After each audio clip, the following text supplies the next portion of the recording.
রাতের বেলা মোবাইল চালায় এবং মোবাইল চালানোর মধ্যে দুইটা বৈশিষ্ট্য বলবো। একটা ভিডিও দেখতেছে, ভিডিওটা দেখার আগে কমেন্টস পড়ে। কারা কারা হাত উঁচু করেন তো। একটা ভিডিও দেখা শুরু হয়েছে, গোটাল শেষ করার আগে কমেন্টস পড়তেছি। কারা কারা সত্যি করবেন? হ্যাঁ, আছে না? আচ্ছা শুনেন, যারা একটা ভিডিও দেখতে গিয়ে বেশিক্ষণ ভিডিও দেখার না যেতেই কমেন্টস পড়া শুরু করেন, তাদের ব্রেইনের মধ্যে একটা সমস্যা হয়ে গেছে। সেটাকে মেডিকেলের ভাষায় খুব বড় একটা নাম আছে, ADHD, attention deficit hyper activity disorder. কঠিন শব্দ বাদ দেই, সহজ করে বুঝাই দেই। অনেকের মনে হয় না যে আজকে আমি ডাক্তার হব, কালকে মনে হয় বাংলাদেশের বড় প্রধানমন্ত্রী হব, তারপরের দিন মনে হয় যে না আমি খেলোয়াড় হব, তারপরের দিন মনে হয় ইঞ্জিনিয়ার হব। এরকম ভিন্ন ভিন্ন জিনিস মনে হয়। কার কার হাত উঁচু করেন তো। আচ্ছা, অনেকের এরকম আছে। এইটার মূল কারণ কি জানেন? আপনার একটা জায়গায় ফোকাস করার, একটা জায়গায় লক্ষ্য করে কাজ করার যে ক্যাপাসিটি, সেটা নষ্ট হয়ে গেছে। কাজ করার ক্যাপাসিটি নষ্ট হয়ে গেছে। এবং এটা কী কারণে হইল সেটা বলি। গোল্ড ফিশের নাম শুনছেন? গোল্ড ফিশ এক রকমের মাছ ধরেন। এইটা একটা জায়গায় ফোকাস করতে, একটা জিনিস মন দিয়ে শুনতে, মানে মনোযোগের সাথে করতে পারে 9 সেকেন্ড।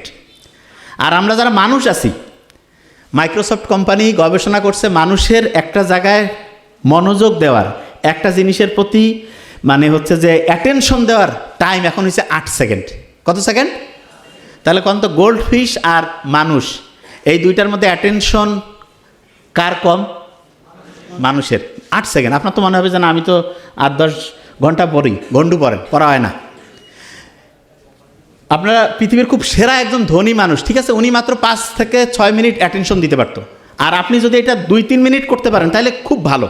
যে ভাই এত কম, হ্যাঁ, কিন্তু এখন মাত্র 8 সেকেন্ডে নামছে। কি কারণে নামলো সেটা বলি। রাতের এশার নামাজের পরে প্রয়োজন ছাড়া, পড়াশোনা ছাড়া, কোনো উদ্দেশ্য নাই, মোবাইলের মধ্যে আন্দাজে কি দেখতেছেন সে নিজেও জানে না, কি খুঁজতেছে সে নিজেও জানে না। এইটা যারা যারা করে তাদের ব্রেইনের ফোকাস দেওয়ার ক্যাপাসিটি কমে। হ্যাঁ, সকালে যারা ঘুম থেকে উঠে, সকালে ঘুম থেকে উঠে দেখা যাচ্ছে যে শুরু করে দিল মোবাইলের মধ্যে, সে হচ্ছে প্রথমে ওয়াশরুম যাক বা দাঁত মাজুক, তার আগে দেখা যাচ্ছে সে শুরু করে দিয়েছে, মোবাইল দেখা শুরু করছে। এই কাজগুলো যাদের মধ্যে থাকে তাদের দেখা যাচ্ছে অ্যাটেনশনটা কমে যায়। বুদ্ধিটা কি? দিনের সবচাইতে নির্দিষ্ট একটা টাইম বলে দিচ্ছি, ধরেন যে দুপুর 11টা থেকে দুপুর 2টা, এই টাইমে শুধু মোবাইল দেখবেন। কোন টাইম? দুপুর 11টা থেকে দুপুর 2টা। কয়েকটা কথা বলবো, খুব দ্রুত নোট করেন, জাস্ট মাথায় যাতে থাকে। অনেকের ওই যে হাড্ডিতে ব্যথা থাকে না, দেখা যায় যে শরীরে ব্যথা করতে পারে না, যে হচ্ছে যে বলতেছে ভাই ক্যালসিয়ামের অভাব। শোনেন, দেশি পানটা আছে না, পানের সাথে একটু চুন দিয়ে খাবেন, কিন্তু না সুপারি টুপানি, পানের সাথে চুন। পান এবং চুন এইটা শরীরের, এর ভিতরে যে এনজাইম রসটা আছে, এইটা দেখা যায় খাদ্য হজম করে এবং আমাদের শরীরে ক্ষারীয় মাধ্যম তৈরি করে। শহরের লোক অ্যান্টাসিড খায় না, আর গ্রামে দাওয়াত বাড়িতে পান আর চুন খায় না, এইটা অ্যান্টাসিডের ভাব এবং শরীরের জন্য খুবই উপকারী। এই কাজটা করবেন। তারপরে আপনি দেখবেন ইলন মাস্কের নাম শুনছেন তো, উনি এখন বলতেছে যে এই পৃথিবী নিয়ে ওনার এখন যেটা চিন্তা, যে উপর থেকে কোনো একটা শক্তি আছে যেটা আমাদের সবাইকে তৈরি করছে, দেখতে চাচ্ছে যে আমরা কি করি। আল্লাহ বলছে না আমি জিন আর মানুষকে তৈরি করছি ইবাদতের জন্য। তার মানে ইলন মাস্কের চিন্তা আর আল্লাহ যে আমাদের কোরআনের মধ্যে বলছে একেবারে হুবহু মিলে যায়। জাস্ট ও আল্লাহ হিসাবে কাউকে মানে কি মানে না জানি না, কিন্তু ও একটা সোর্সের কথা বলে, একটা শক্তির কথা বলে। দেখেন, একটা জিনিস খুব ভালো করে মাথায় রাখতে হবে, গরিবের ছেলেমেয়ে খুব ভালো হচ্ছে না কেন? ক্ষুধার্ত আছে। ক্ষুধার্ত থাকলে ব্রেইনের মধ্যে একটা জিনিস তৈরি হয়, সেটা কি? ব্রেইনের মধ্যে ক্ষুধার্ত যখন আমরা থাকি, ওই সময় যদি একটু হাঁটাহাঁটি করে দৌড়াদৌড়ি করি, তখন দেখা যায় ক্ষুধা আছে, আবার হাঁটাহাঁটি দৌড়াদৌড়ি করতেছি, তখন BDNF, brain derived neurotrophic factor তৈরি হয়। এইটা হলে ব্রেইনটা দেখা যায় একটা জিনিসে ফোকাস করার ক্যাপাসিটি বাড়ে। আগেকার দিনে আমরা কি করতাম? দেখা যায় তো পথে ঘাটে জঙ্গলে শিকার করে খাইতাম, সারাদিন শিকারের পিছনে দৌড়াচ্ছি, যতক্ষণ খাবার পাইনি ততক্ষণ ব্রেন খুব শার্প। যখনই খাবার পাইলাম, খাওয়ার পরে ঘুমায় পড়লাম। এই জন্য ছোট বাচ্চা গরিব থাক ধনী থাক, তাকে ক্ষুধাতে একটু রাখবেন। অনেকে খালি বারবার খায়, নো, তার ব্রেইনের সর্বোচ্চ বিকাশের জন্য তাকে ক্ষুধার্ত অবস্থায় একটু রাখবেন এবং ওই সময় তাকে পড়তে বলবেন। অনেকে আছে এই সময় দেখবেন পলিস্টার আছে না, পলিস্টারের কাপড় ব্যবহার করে না। পলিস্টারের কাপড়ের মধ্যে যে উপাদান থাকে, ওই সিনথেটিক উপাদানটা মেয়েদের হরমোনাল যে ব্যালেন্স সেটা নষ্ট করে দেয়। মেয়েদের PCOS, মেয়েদের এই যে সন্তান জন্মদানের যে প্রক্রিয়া, এই প্রেগনেন্সি, এগুলোতে সমস্যা করে। আর ছেলেদের দেখা যায় টেস্টোস্টেরন যে হরমোন আছে সেটা কমতে থাকে। যারা স্টুডেন্ট আছেন সবসময় খেয়াল রাখবেন, খুব ভালো যখনই পড়তে বসবেন তার আগে রুম মানে যেই জায়গায় বসবেন টোটাল জায়গাটা একদম চোখের সামনে থেকে সব কিছু সরাই ফেলবেন। এই কাজটা করলে আপনার ব্রেইনের অ্যাক্টিভিটি 35 থেকে 45% বেড়ে যাবে। তারপরে ডায়েরি নিলেন, কলম নিলেন, আর ওই যে বইটা নিলেন, নিয়ে একটু 1 মিনিট পড়ার টার্গেট করবেন। 1 মিনিট। অনেকে টার্গেট করে 8-10 ঘন্টা পড়বো, পড়া হবে না। ব্রেন কবে যে 8-10 ঘন্টা পরে পড়ি যে একটু ফেসবুক থেকে ঘুরিয়ে আসতে গিয়ে শেষ।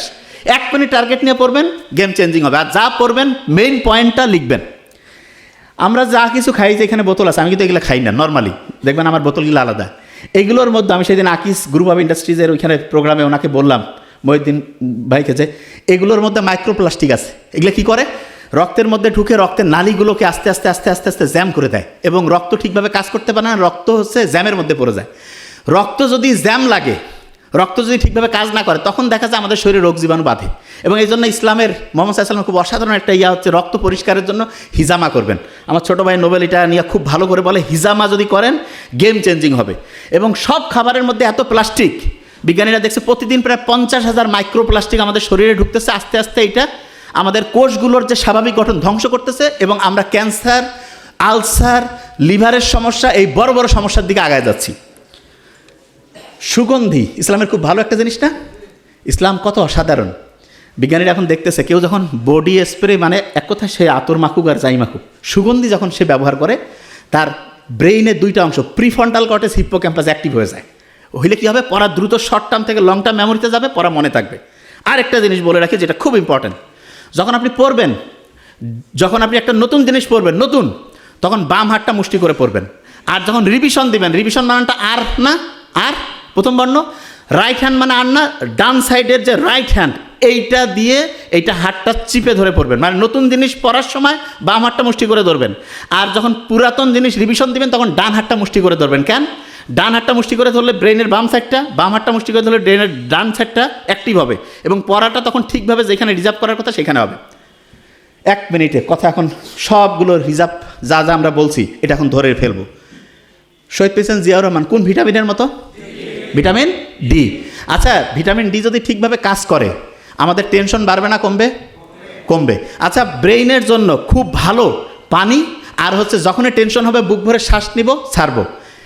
একজন সেন্টারে যে আছে তার ব্রেন যদি সৎ হয়, তাহলে দেশের সব লোকের ব্রেন ভালো হবে না খারাপ হবে?